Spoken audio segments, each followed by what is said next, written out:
Je n'ai prétendu être ni apologiste ni panégyriste, mais j'ai voulu mettre chacun à même de le devenir à son gré, d'après sa propre conviction et ses propres sentiments.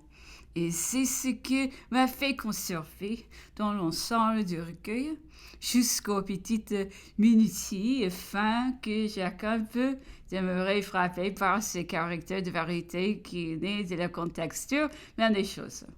Je n'en ai omis que les anecdotes personnelles ou les épithètes qui, se trouvant étrangères à mon objet, nous ont été que gratuitement dissimulées. Et malheureusement, beaucoup trop encore m'ont échappé, hors d'état de pouvoir m'occuper avec beaucoup de réflexion. Mais attends avec précipitation, dans la crainte de ne pas atteindre la fin, entraîné par le but principal. Je n'ai pu soigner suffisamment tous les accessoires. Aujourd'hui, quand on me relit les volumes publiés, je suis frappée de retrouver ce que j'aurais voulu, ce que même parfois je crois avoir effacé. Mais cette fois-ci, on peut expliquer ces négligences, ainsi qu'un grand nombre d'irrégularités typographiques et plaider tant soit peu pour elles.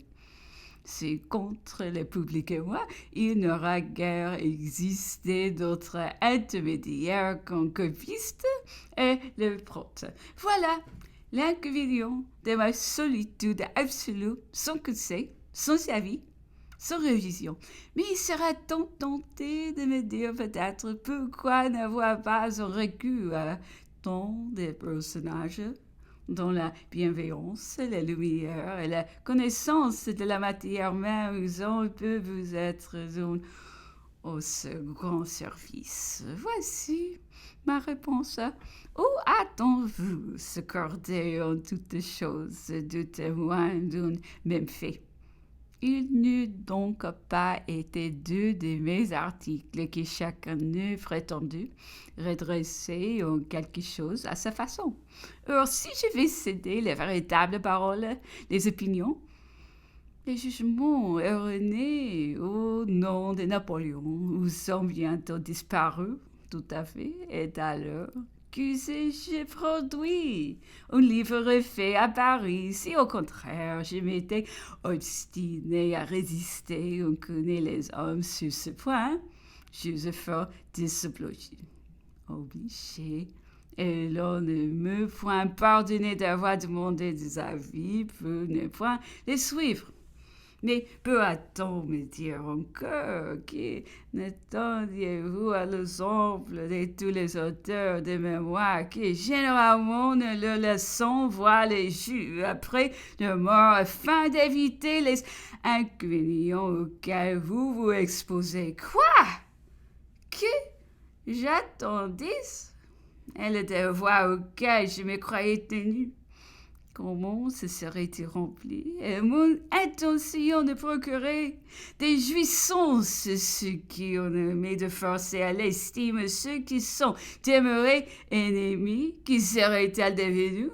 Quoi? Une foule de tout rang, de toute profession, de tout emploi, moi toutes les premiers, qui l'avons servi avec orgueil, sincérité, qui l'avons aimé avec admiration, qui nous sommes enivrés de bonne foi de la gloire, de la splendeur, de la prospérité dont il rassasiait le pays. Nous l'entendrions froidement calomnier chaque jour. Nous nous sentirions à chaque instant injuriés dans sa personne. Et je possédais les moyens victorieux de répondre, j'aurais gardé le silence, et j'aurais attendu. Et pour quelques légères considérations, j'aurais privé le contemporain avide? Non! Et aussi bien le public se montrait-il vivement impatient.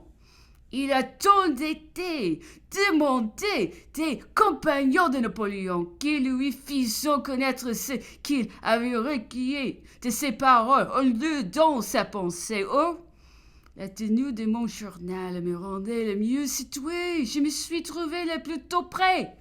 et je me suis hâté, à la voix des tout, d'accomplir ce devoir. De reste, quoi qu'il peut m'arriver désormais, j'en tiens déjà les plus douces récompenses dont les témoignages, les vœux, la sympathie qui me sont déjà parvenus. Dans l'espèce de reconnaissance même dont des cœurs généreux et vraiment hauts sont venus m'entretenir avec transport.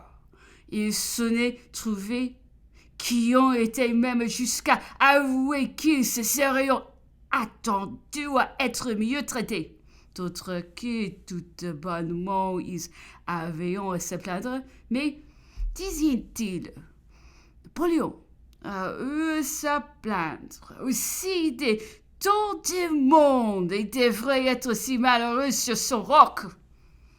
Ne peut-il pas s'être laissé aller à des l'aigreur, car vous n'affirmez pas que ce qu'il dit est vrai, mais seulement qu'il a dit. Oh, si l'allégation en va et la peine, nous controverserions si elle était fausse.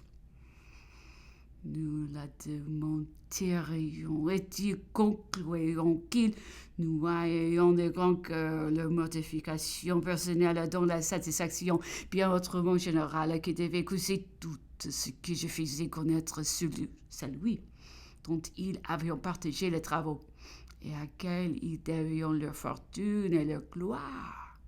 Toutefois, cela ne serait me consoler tout à fait de la peine que j'aurais pu causer involontairement, car il n'est pas au moins de désobliger sciemment et gratuitement qui que ce soit aussi peu y remédier autant qui possible comme lors de la réimpression prochaine de l'ouvrage, l'opinion qu'elle soit se trouvera arrêtée à son égard. Il a été pris de mesures pour en faire disparaître tous les accessoires parasites qu'on avait cru devoir y conserver d'abord pour en rendre au teint plus sensible de toute notre densité et la scrupuleuse exactitude.